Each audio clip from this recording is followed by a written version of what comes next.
Moi roztomili, posłuchajcie wiersza po naszemu, napisanego naszą cieszyńską rzeczą, Wielku cno woda. 2 miesiące w Kąsku się z nieba woda loła, najprzód ją ziemeczka piła, potem już na gruntach stoła, wcisła się do żabińców, do jezior, studnie nafilowała, z potoków rzeki zrobiła, w dolinach ich wartko pognała. Gazda z gaździną na deszcz 2 miesiące czekali. Posłucha była jak pierun, tuż wszystko co rosło podlewali.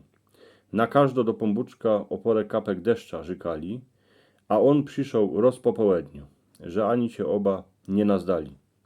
Najprzód wszyscy byli radzi, bo przesa deszcza było trzeba.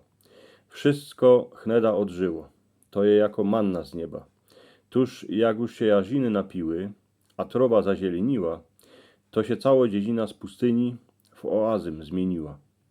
Gazda był rod, trowa kole chałupy jako las, bydzie godnie siana, ale cóż z tego, kie deszcz leje od samiczkiego rana.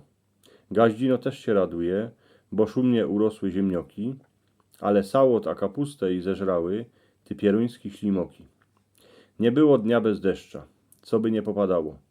Gazda nasrany, bo mu na miedzach gnije szumne siano, ale kaczyce a liwy są rade, w kałużach się toplają, że zakupa wody z nieba leci, się wobec nie starają. Już się do piwnicy woda ciśnie, borówki przebierają, telkownej wody jako terazy starzyk nie pamiętają.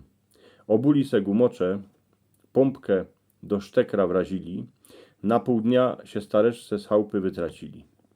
Na placu maraz, wszystko mokre, ludzie słoneczka czekają, do nieba na kakaruny się ze strachu dziwają, bo zaś idzie Sumeryja, gaździno się już starają, a starka w izbie grumnice od maszynek zapolają. Deszcza a słonka trzeja, ale ni jako sewum zachce. Pombuczek to dowo, jedno a drugi po kapce. Starzy ludzie wiedzą, że o czas popytać trzeba, tuż żykejcie, to wam do pombuczek wszystko jako potrzeba.